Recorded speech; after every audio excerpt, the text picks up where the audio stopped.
fama do nome de Deus.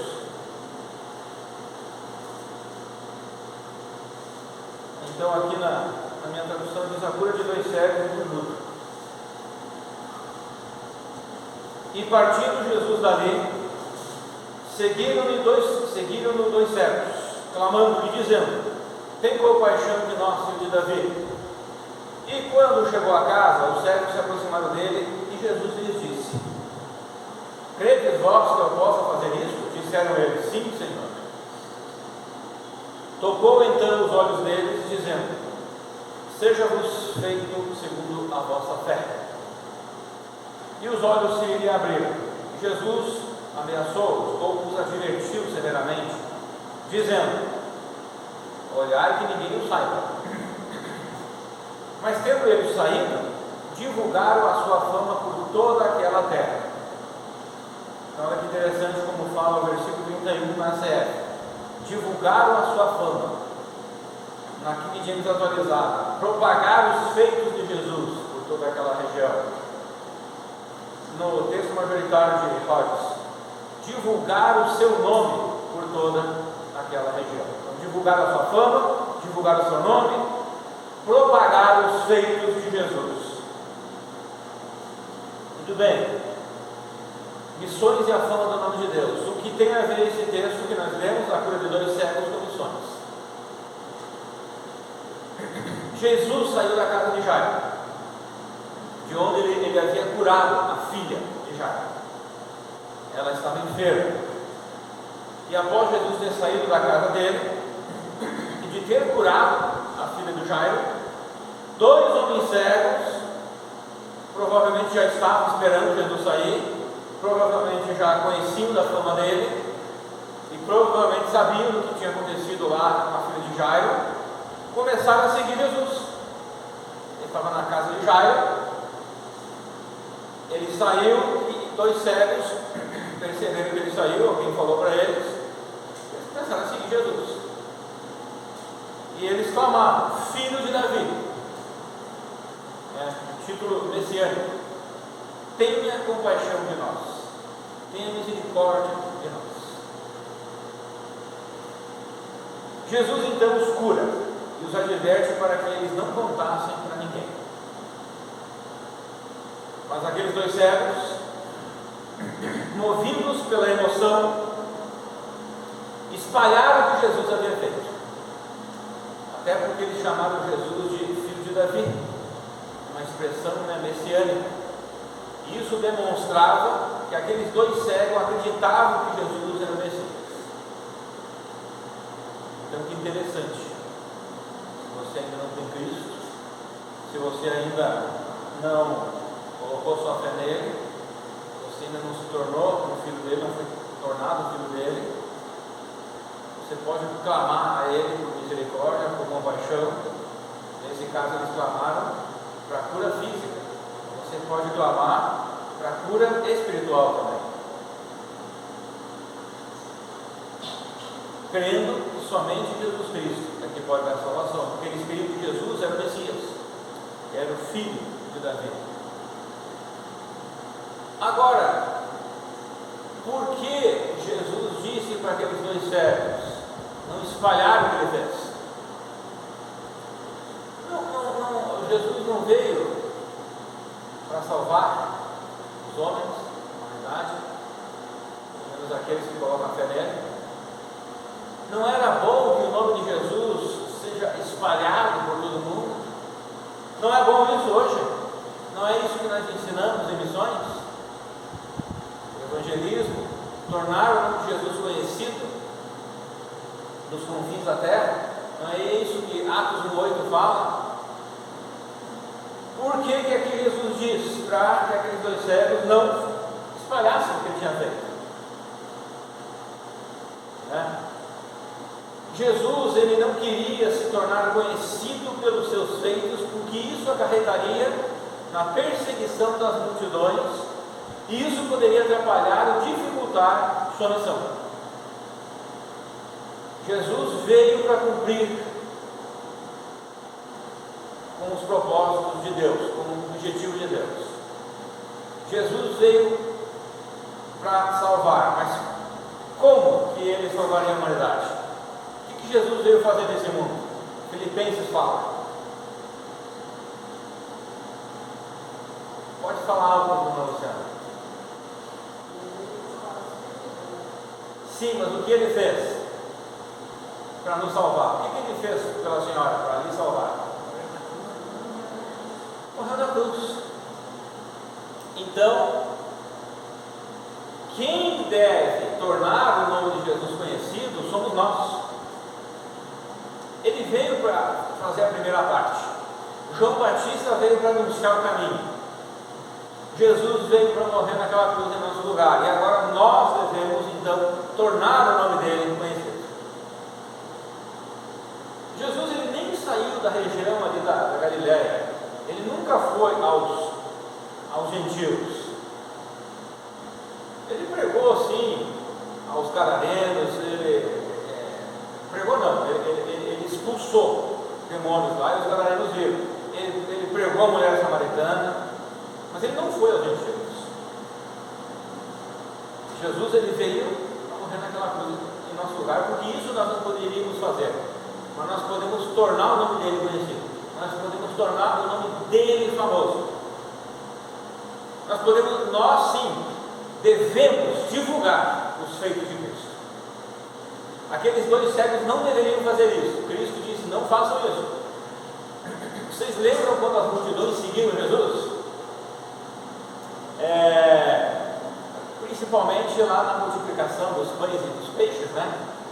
Ele teve alguns problemas, alguns entraves lá, né? Jesus, então ele não queria que aqueles 2 cegos fizessem isso, mas ele quer que nós fizemos. Não lembro dos versículos lá. Divulgaram a sua fama, propagaram os feitos dele, divulgaram o seu nome por toda a região. Então, no versículo 31, né? Ali saíram e espalharam a notícia na NVI, espalharam a notícia por toda aquela região. Então é isso que nós devemos fazer. Nós devemos espalhar o nome de Jesus ao mundo todo. Ao nosso redor, as pessoas que estão ao nosso alcance, às vezes nós focamos só lá no Japão, só lá na África, só lá na China, e esquecemos que há pessoas ao nosso redor. E nós pensamos: não, mas o Brasil ele é cristianizado de certa forma, né, por causa do catolicismo. Então as pessoas têm noção aí sobre Cristo, sobre Deus, né? Há muita gente perdida, muita gente sem noção nenhuma da verdade. Eu não estou falando que você deve forçar o evangelho para as pessoas, não é isso que eu estou falando. Eu tenho que pregar o evangelho para aquela pessoa. Se ela não quer, tem que pregar. Mas há pessoas que querem ouvir ou que vão ouvir. E como que a gente faz? Se Deus não está lhe chamando para você ir lá para um lugar longe, ou mesmo aqui dentro do Brasil, eu creio que Deus chama. Nós vivemos uma época em que não queremos mais fazer sacrifícios para o Senhor, o que é um sacrifício enorme. Ir para o ministério, seja pastoral ou missionário, você precisa deixar todos os teus sonhos de lado.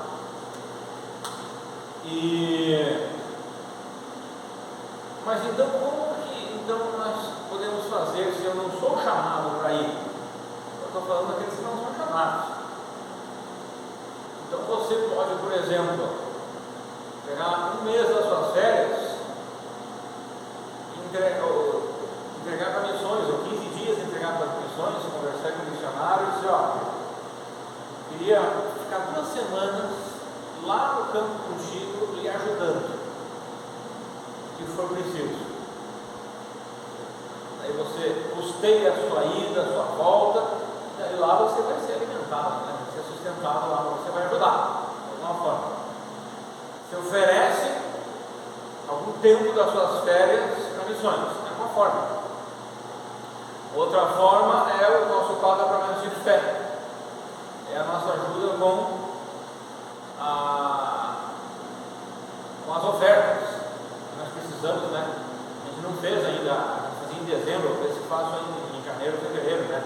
entregar para a próxima promessa de fé do ano que vem.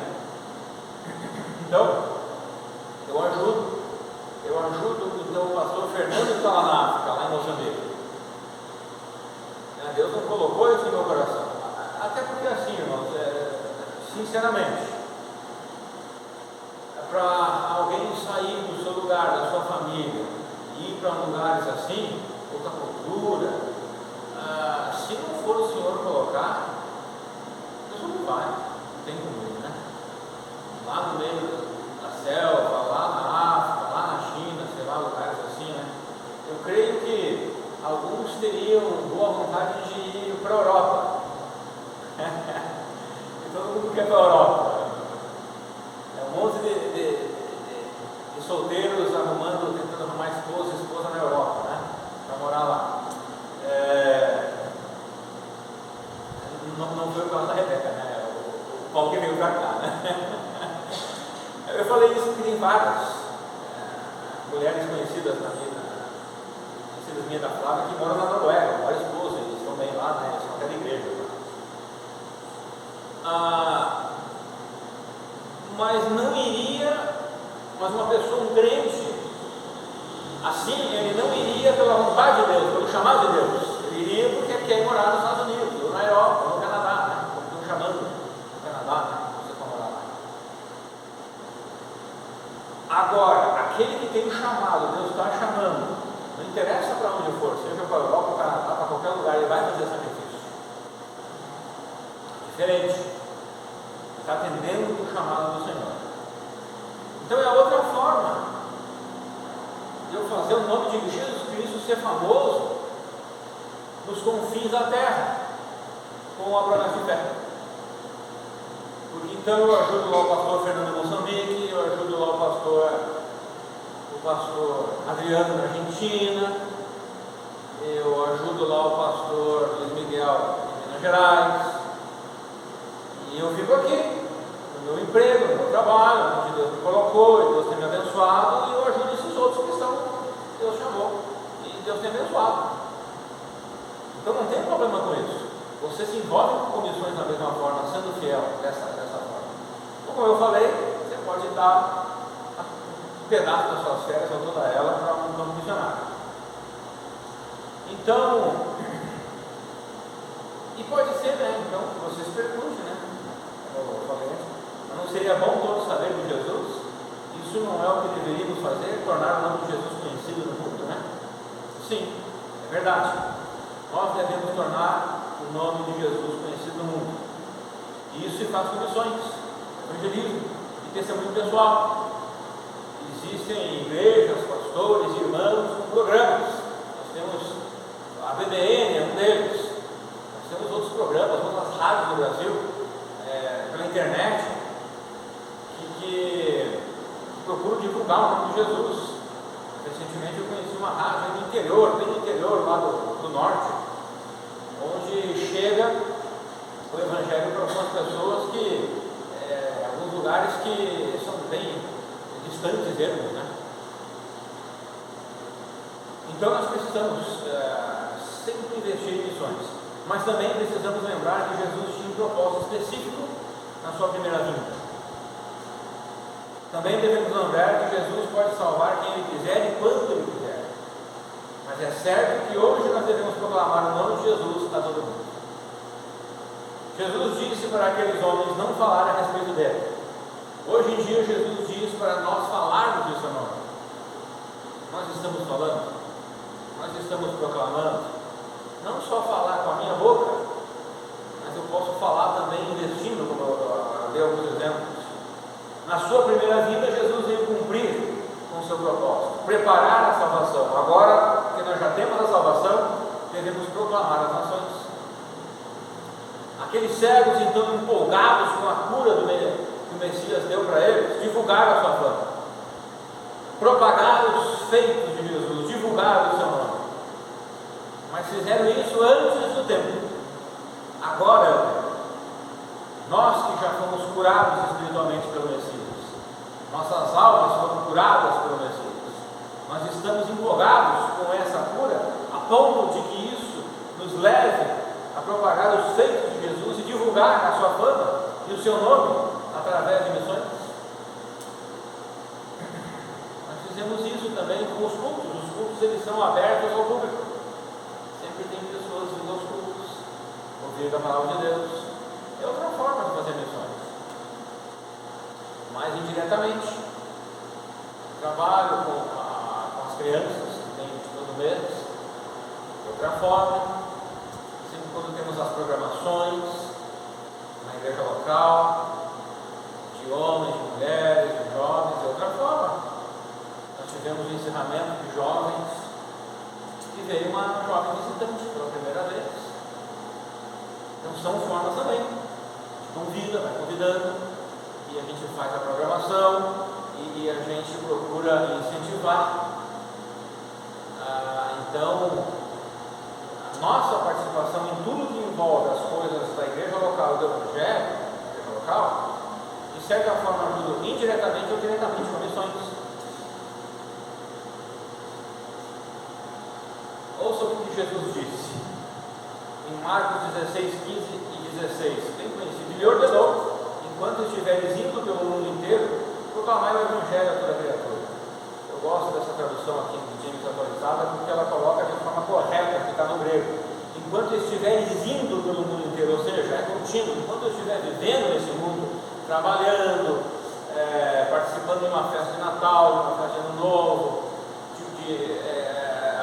estudando, enquanto eu estiver vivendo a minha vida comum nesse mundo, eu devo estar proclamando o evangelho, seja com a minha boca, seja com a minha prática. Aquele que crer e for batizado será salvo, todavia quem não crer será condenado. Mateus 28, 18 a 20 também, muito conhecido. Então Jesus, aproximando-se deles, lhes assegurou, os seus discípulos que estavam com ele lá: toda a autoridade me foi dada no céu e na terra. Ou seja, eu tenho toda a autoridade, e eu é que estou enviando vocês com a minha autoridade. Então vocês não estão indo sem autoridade, não, vocês estão indo com autoridade.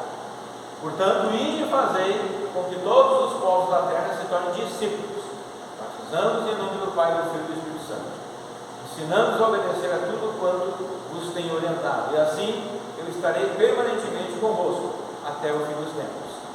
Então é interessante que esse versículo aqui, ele diz que a gente deve ir e fazer discípulos de todos os povos, e ensinar eles a obedecer o Evangelho. Então não é só proclamar o Evangelho, não é só falar do Evangelho para alguém. Eu falei, pronto, estou livre. Não. Eu devo falar, e se a pessoa crer, se a pessoa, ela então colocar a fé em Cristo, como nós vimos aqui uma das cartas, né?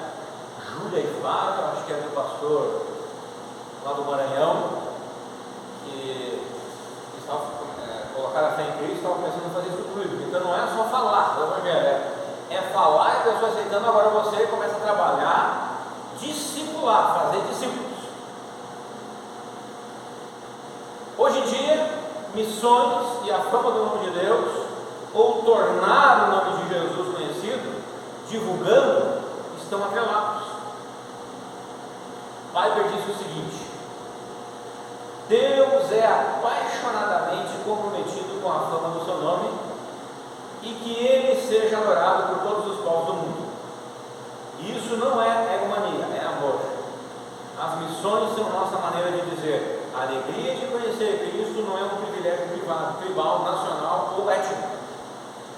É para todos.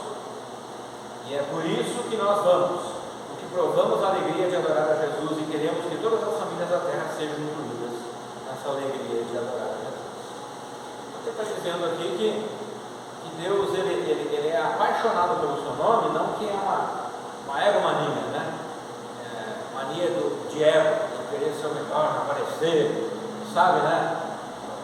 Entende o que eu quero dizer, né? Aquela pessoa que está em destaque, que aparecer para todo mundo, né? Ele chega na igreja e todo mundo me vê, me olha quem eu sou. Não, Deus é apaixonado pelo seu nome porque só o nome dele é por amor, só através do nome dele é que alguém pode conhecer a Cristo, ir para o céu. Através da adoração do nome dele é que alguém pode realmente ter essa experiência, essa alegria.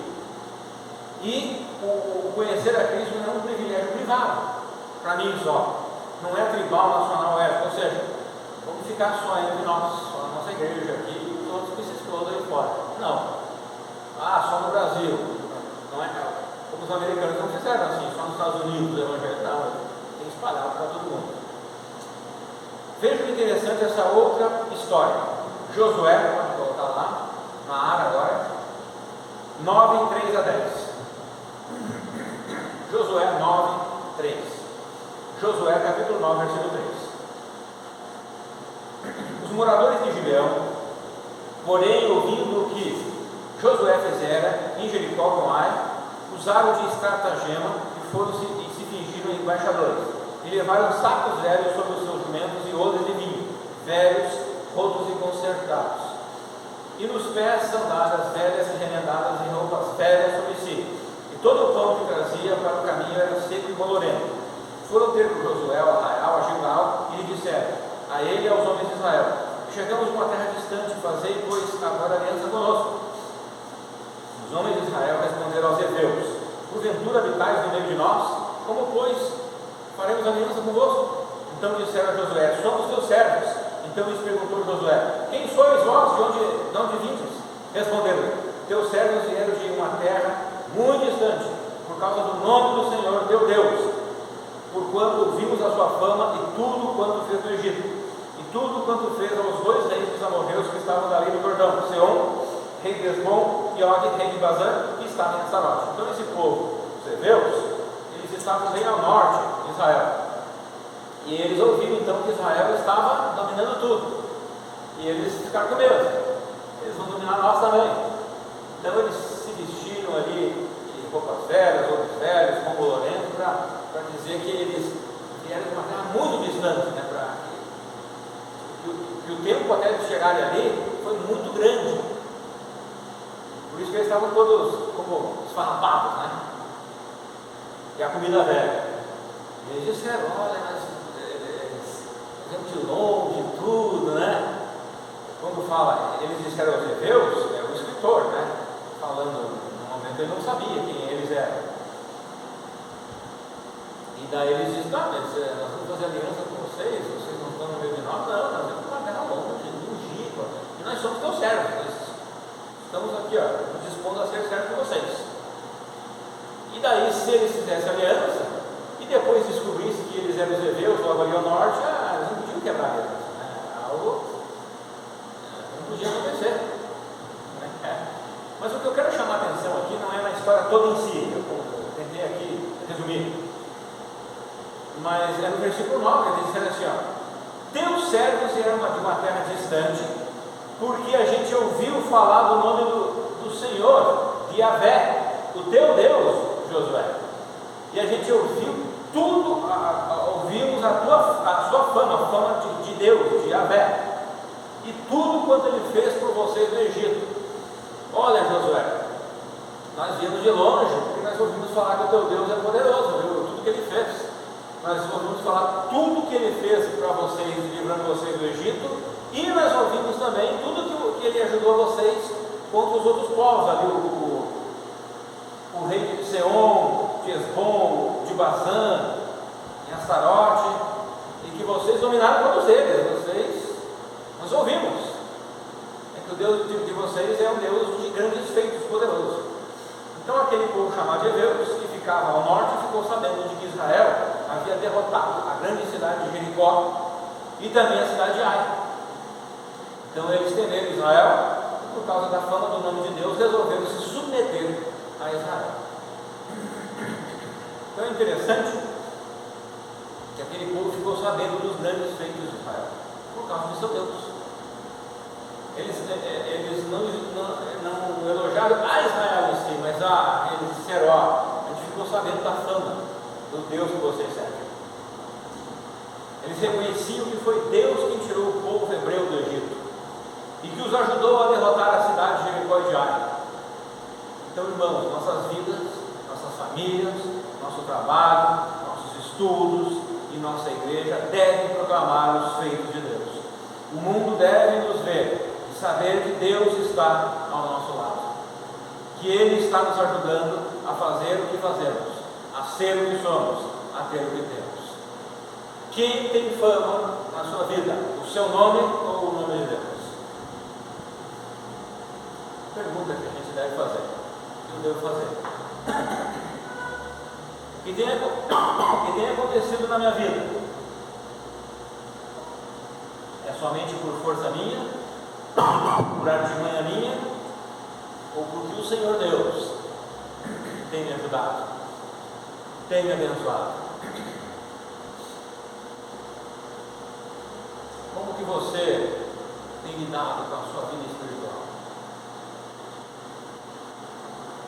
Homens, como vocês têm pastoreado suas esposas, seus filhos?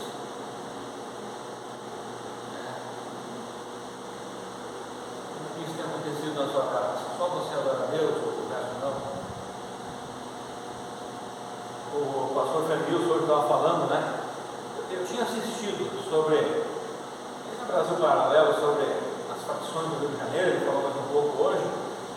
Tem a facção do Complexo de Israel. Ele era vou colocar entre aspas, um pastor, né? E hoje ele é líder dessa facção. E era lá na Avenida Brasil, não lembro a casa dele, a mansão. No ano passado a polícia entrou lá e tudo. Mas não vai em nada, né? Entraram só numa parte, nem pegaram ele. Esses caras têm dinheiro. E ele tem, né? O símbolo dele é esse símbolo de Israel, de Davi. É o símbolo dele, o azulzinho de Davi. É como ele falou, na Brasil Paralelo fala, eles fazem oração, fazem jejum, eles são contra as drogas, eles são uma das facções grandes lá no Rio de Janeiro, né? E daí eu até brinquei com o pastor Fernilson hoje, ó, e daí quando eles oram, Deus abençoa eles, né? Mas o que ele fez? Ele adotou o sistema político de Israel, antigo, não novo, do Velho Testamento. Ele adotou esse sistema. Então, irmãos, nós somos diferentes, porque nós estamos procurando servir a Deus com sinceridade e na verdade. Salmo 22, 25 a 27. De ti vem o meu louvor na grande congregação. Cumprirei os meus votos na presença dos que o temem. Os pobres se alimentarão até ficarem satisfeitos. Louvarão o Senhor, aqueles que o buscam. Que vossa vida seja longa e próspera. Todos os confins da terra se lembrarão e se converterão ao Senhor. E todas as famílias das nações se prostrarão diante dele. Sabe o que está acontecendo aqui, ó? Como que todos os confins da terra se lembrarão do nome do Senhor? Os versos 25 e 26 respondem: quando os povos virem na prática, o povo de Deus sendo abençoado por Deus. Quando os povos nos virem louvando o nome de Deus, e quando os povos virem Deus suprindo as necessidades de seu povo.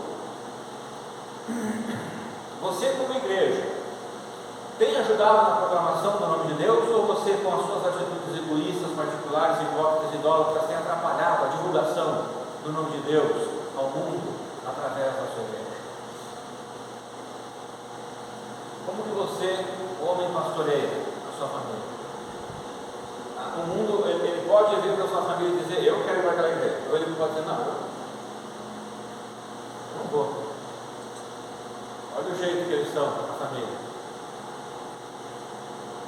Isaías 42, 8. Eu sou Yahvé, o Senhor, este é o meu nome. Não dividirei a minha glória a nenhum outro ser, tampouco entregarei meu louvor às imagens esculpidas.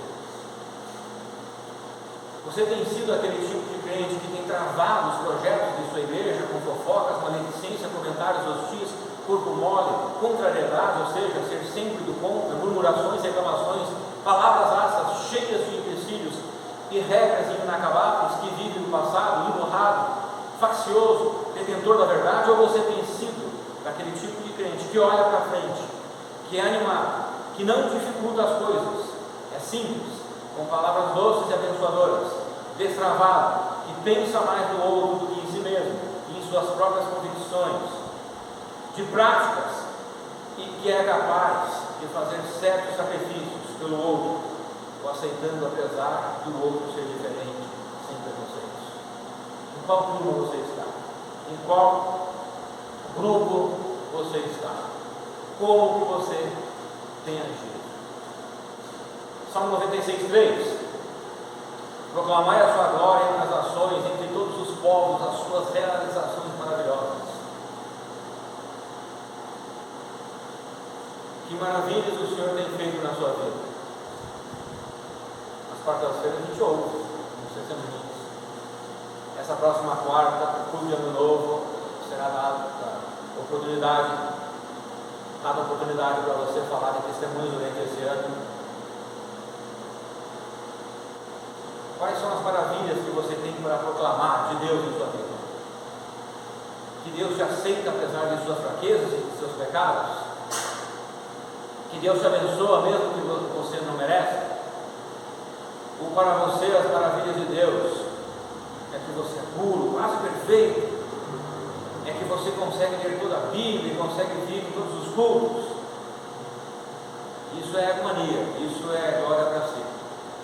Ou é que você consegue não se vestir igual aos outros e consegue não ouvir as mesmas músicas dos outros? Eu não sou igual ao outro, eu não me visto igual a ele, eu não ouço a música dele. É esse tipo de maravilha? As maravilhas de Deus na sua vida são com relação às suas autorrealizações ou com relação à graça sem medida e sem preconceito de Deus sobre a sua vida, porque Ele faz assim.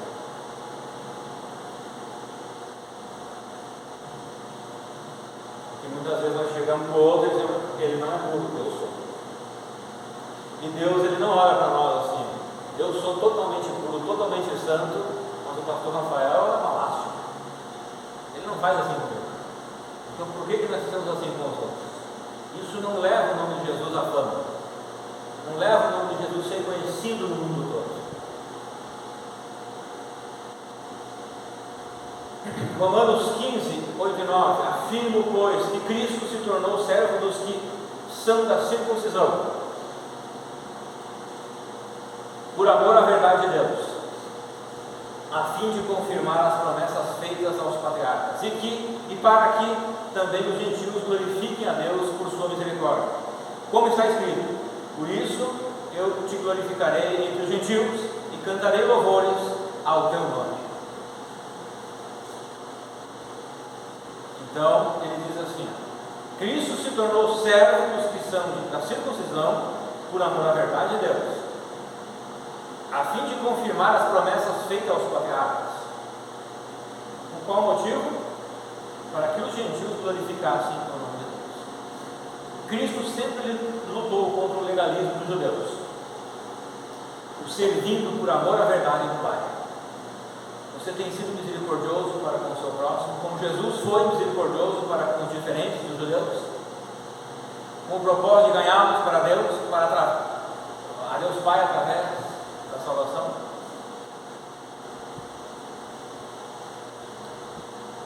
Já ouvi muitas vezes crentes dizendo que os incrédulos não vinham para a igreja por causa do pecado deles e porque eles eram cegos.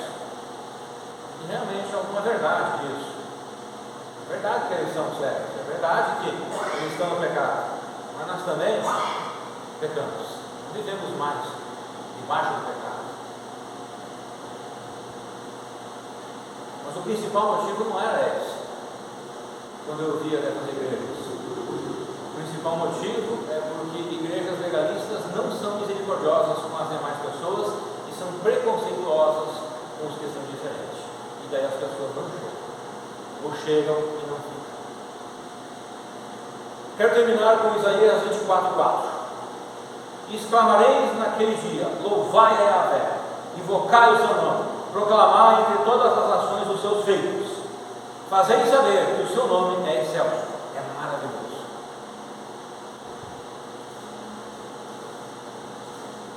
Uma igreja cheia de crentes procurando cada um dos seus próprios interesses, sua própria primazia, não é uma igreja que esteja proclamando o nome excelso de Cristo e suas maravilhas.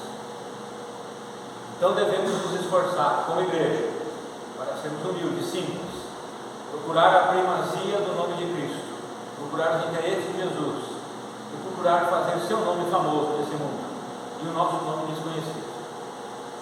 Como João Batista falou em João 3,30, é necessário que ele cresça e que eu diminua. E como Salomão falou em Provérbios 27,2, seja outra pessoa quem te elogie, e não a tua boca, um estranho e não as suas próprias palavras. Neste mundo de autoimagem, em que os crentes estão concorrendo uns com os outros, para ver quem tem a melhor imagem dentro da igreja, quem é o mais importante, quem tem mais poder em sua palavra, e quem é o mais requisitado e o mais cumprimentado, que nós viemos a fazer o sacrifício de anular a nossa imagem, para ampliar a imagem e a fama de nosso Senhor Jesus Cristo, para o bem de missões mundiais. Amém?